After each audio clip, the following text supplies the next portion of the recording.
Mas gihingusgan karon sa Mandawi City Health Department ang kampanya Batok Dengue.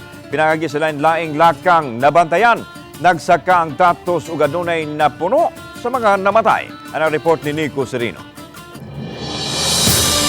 Aron mapugnan ang nagkadaghang kaso sa dengue, gimando sa Mandawi City Health Department ang paghingusog sa kampanya. Sa datos sa City Health Department karong tuiga, dunay 419 ka mga kaso sa dengue ang natala sa Mandawi, duha ang namatay. Labing bag-ong kaso sa usa ka tuig nga bata nga namatay dihang gidala sa ospital, hinunsusihon pa kung kini ba ang nakaingon. Subsub ang paglibot sa mga health workers sa kabarangayan alang sa information campaign ug pag-awhag sa mga pagpanglimpyo nga himuon. Ni intensify na gid nato ang ato ang mga information education campaigns, no? Halos everyday na kay makitaan sa kada barangay na dengue awareness raising sessions. Sa City Health Office, mumuntar usab og dengue fast lane.